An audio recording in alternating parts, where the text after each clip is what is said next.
A graça e a paz. Este é o canal Hildo Pulcini. Se você ainda não é inscrito, se inscreva e aperte o sininho para que você possa receber as outras notificações. Estamos realizando a leitura do livro Davi, Charles Swindoll, Um Homem Segundo o Coração de Deus. Capítulo 3. Música suave para um coração endurecido. Não importa qual seja o nosso gosto individual, a música possui algo que acalma e ajuda.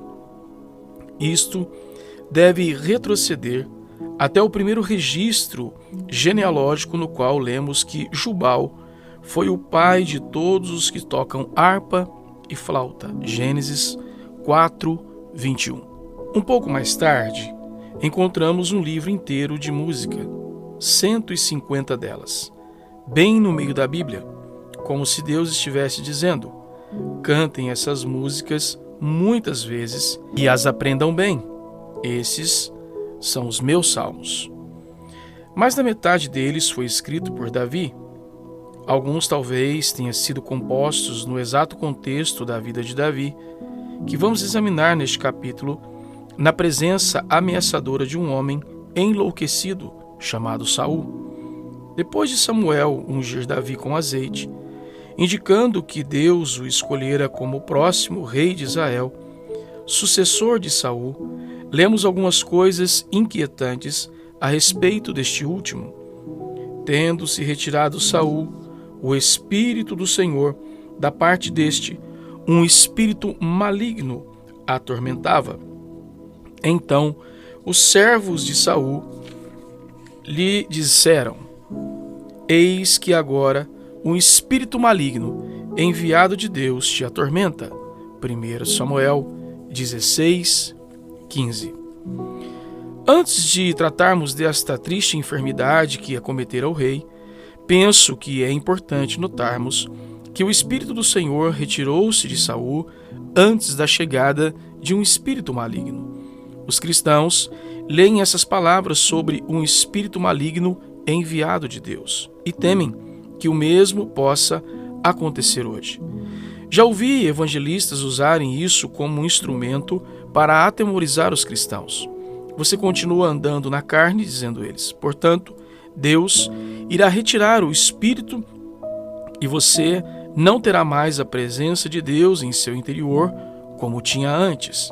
A seguir, eles citam esse versículo, ou o que se encontra em Juízes 16:20, em que Sansão está deitado no colo de Dalila e que diz: porque ele não sabia ainda que já o Senhor tinha se retirado dele. Ou o de Salmos 51:11, em que lemos: não retires o teu espírito, e terrível pensar que Deus possa retirar de nós o seu espírito, pois estaremos perdidos apesar de já termos experimentado a salvação. Vamos continuar o assunto agora com uma boa dose de teologia. Antes de o Espírito Santo descer no dia de Pentecostes, Atos 2, o Espírito de Deus jamais pousou permanentemente em qualquer crente, exceto Davi e João Batista. Eles foram os únicos. Não era incomum que o Espírito de Deus viesse para um período temporário de fortalecimento ou discernimento, ou qualquer que fosse a necessidade do momento, e depois partisse para só voltar novamente numa outra ocasião de necessidade, retirando-se outra vez. Todavia, no Pentecostes e a partir dessa época até nossos dias, o Espírito de Deus entra no pecador crente no momento da salvação e não vai mais embora. Ele desce e nos batiza no corpo de Cristo. Isso acontece na salvação. Permanecemos selados pelo Espírito a partir dessa data.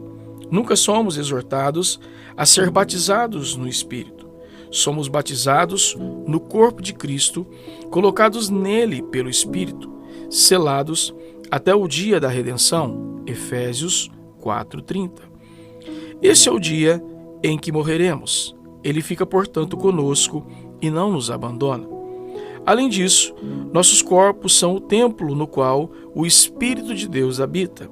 Ele reside permanentemente em nós e jamais se retirará. Fique então descansado, amigo cristão.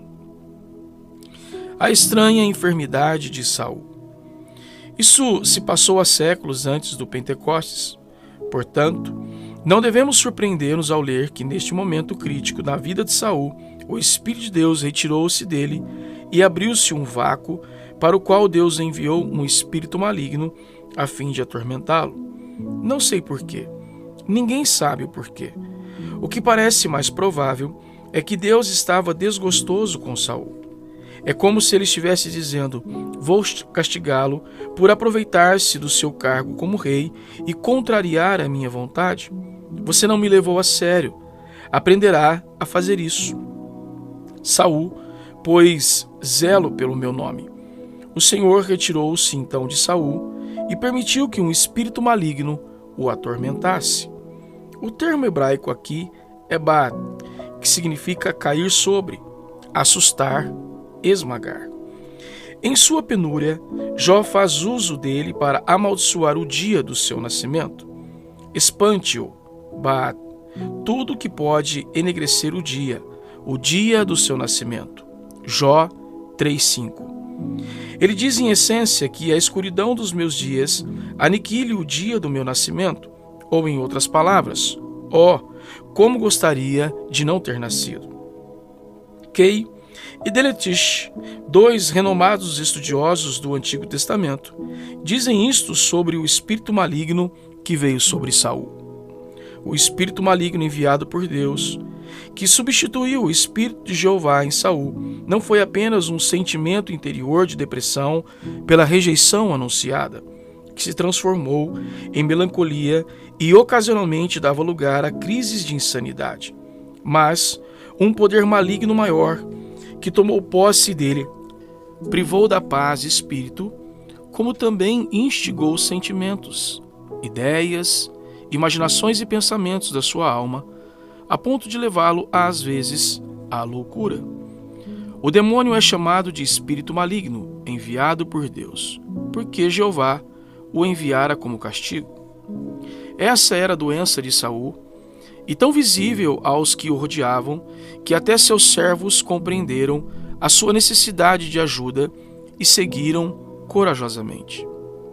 Mande que teus servos busquem um homem que saiba tocar harpa, e será que, quando o espírito maligno da parte do Senhor vier sobre ti, então ele a dedilhará e te acharás melhor.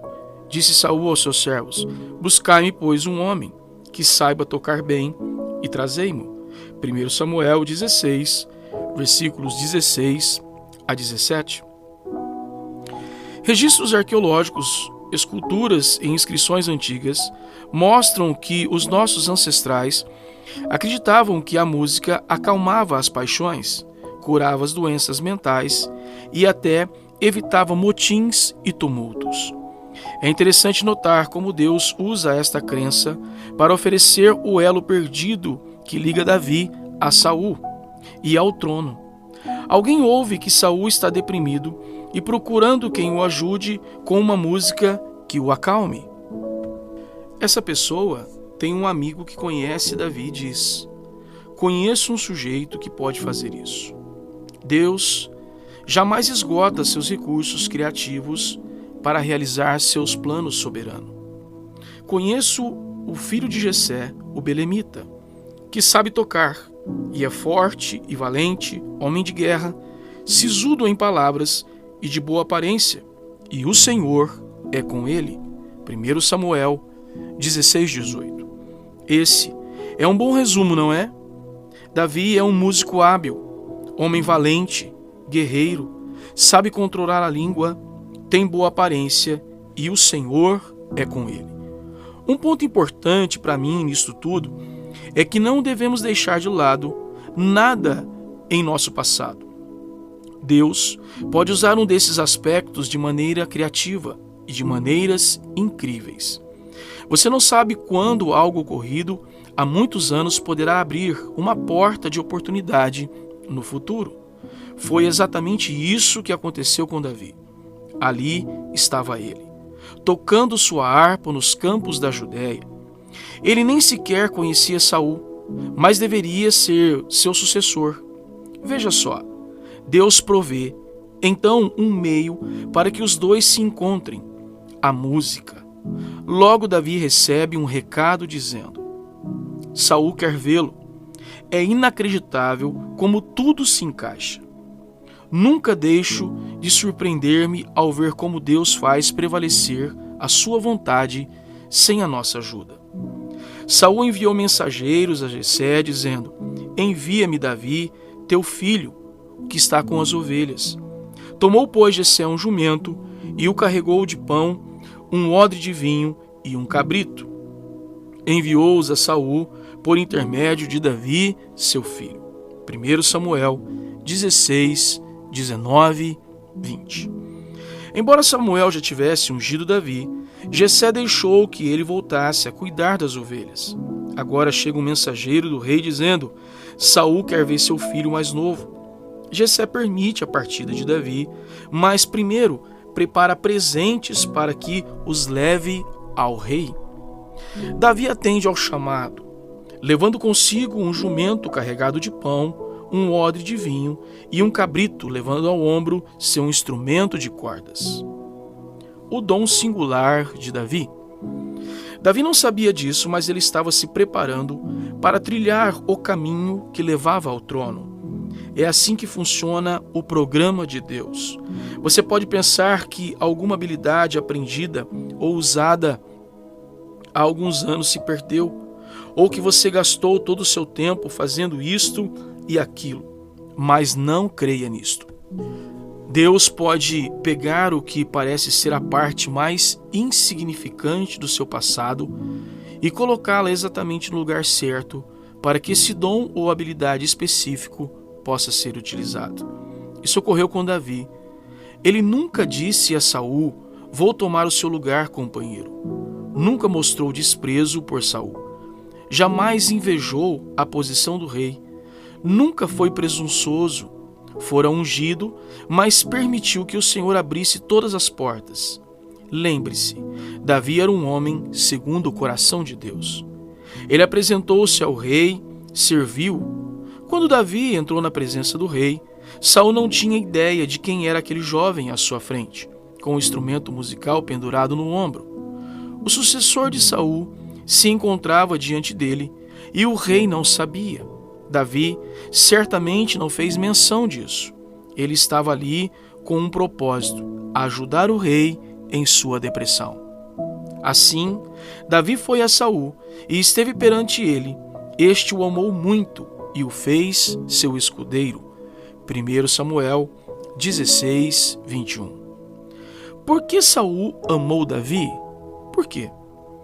E sucedia que quando o espírito maligno da parte de Deus vinha sobre Saul, Davi tomava a harpa e a dedilhava. Então, Saul sentia alívio e se achava melhor, e o espírito maligno se retirava dele.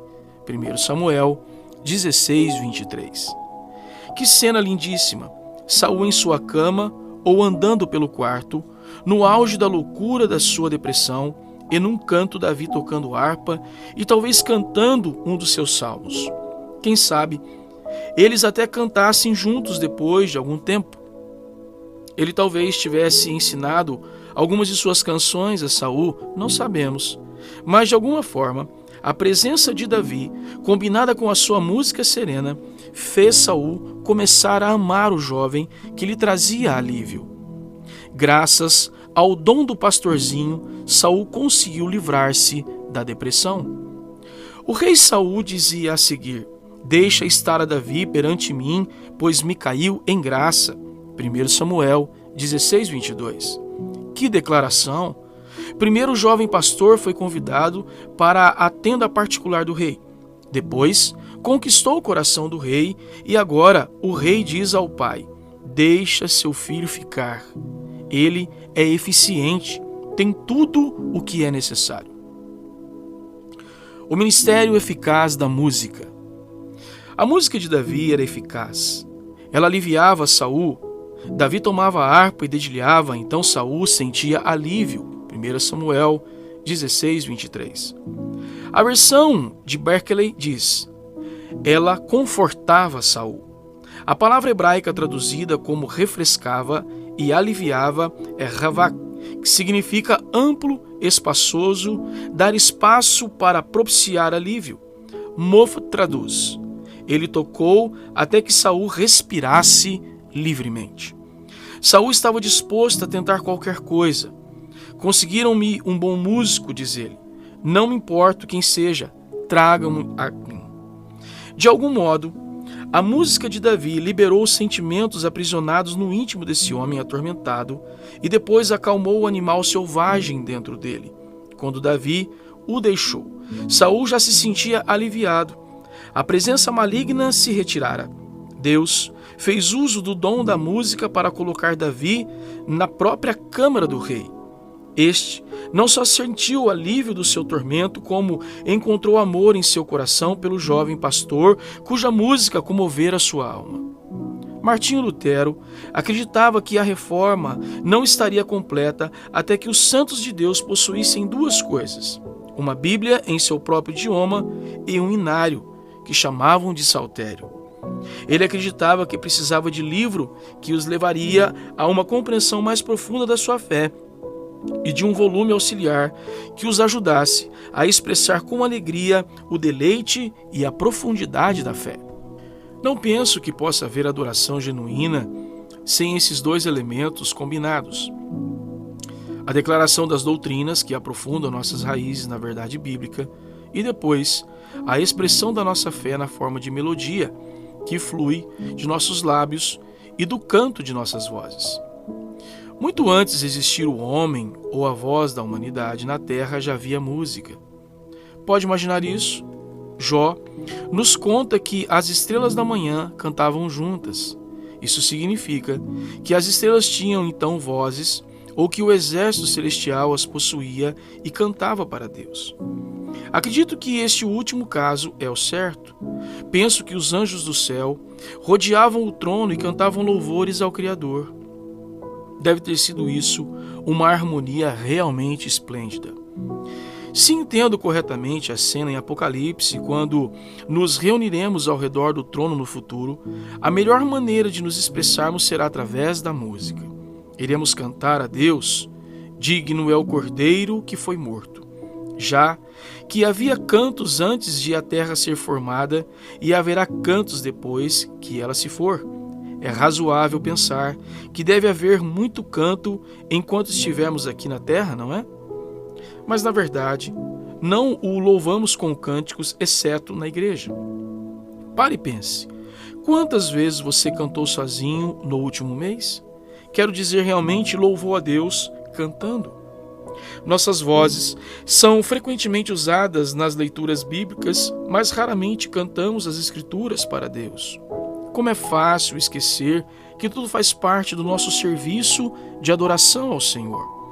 Quanto mais caminho com Deus, mais aprecio a importância da música no ministério. Penso que Martinho Lutero estava absolutamente certo quando escreveu estas palavras: depois da palavra de Deus, a música merece o maior louvor.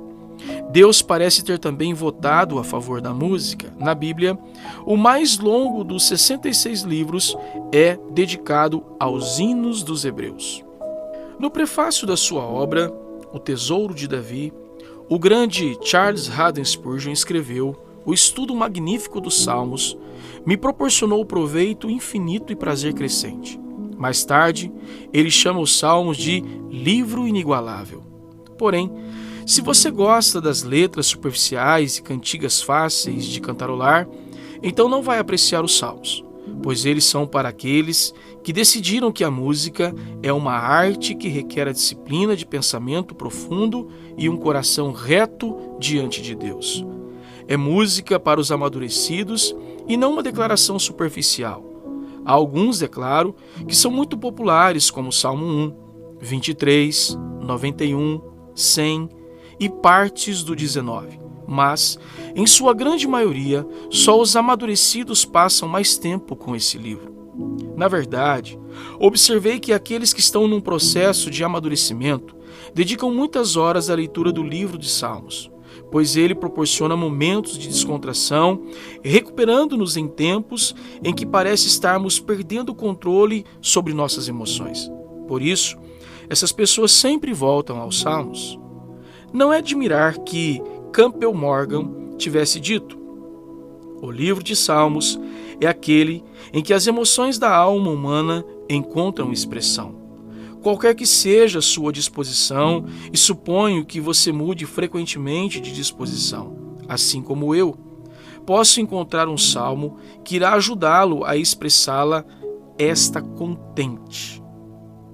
Posso encontrar um salmo que possa levar você realmente a controlar: está triste? Posso encontrar outro que se ajuste à sua situação. Os salmos cobrem toda a gama de emoções humanas. Todos foram escritos para nós na certeza da presença de Deus e sentindo essa presença. Em cada um deles, desde o primeiro até o último, qualquer que seja o tom específico, quer menor ou maior, o cantor está consciente de Deus. Isto dá ao livro de Salmos o seu caráter peculiar. Meu tempo devocional com Deus pode alcançar seu ponto mais alto naqueles momentos em que canto louvores a Ele. O crente cheio do Espírito tem o coração repleto de música. A sua melodia é transmitida diretamente ao céu, ao vivo, onde a antena de Deus é sempre receptiva e a música suave de sua canção sempre apreciada. Não importa quão bela ou quão triste sua música possa soar, cante em voz alta, para afastar aqueles pensamentos derrotistas que geralmente clamam por atenção. Liberte-se dessa relutância introspectiva. Cante, cante. Você não está ensaiando para o coral da igreja, está cantando em seu coração para o Senhor seu Deus. Se escutar com atenção quando terminar, talvez ouça as milícias celestiais respondendo alegremente. Música suave para um coração endurecido. Foi isso que Davi ofereceu a Saul. Essa é a música da alma que Cristo, o Salvador, fornece. E é esse o lugar onde todos devemos começar. Ele morreu por nós, ressuscitou dentre os mortos, para dar-nos o desejo e o poder de vivermos uma vida positiva, realizada, livre das garras da depressão humana e do desespero. Ele é nosso pastor e nós, as suas ovelhas, necessitando da música da sua voz. Podemos alegrar-nos e ajuntar-nos, exultar-nos juntos em Deus. Este é o canal Hildo Pulcini. Finalizamos aqui a leitura do capítulo 3 desse livro maravilhoso de Charles Swindoll, Davi, um homem segundo o coração de Deus. Que Deus te abençoe.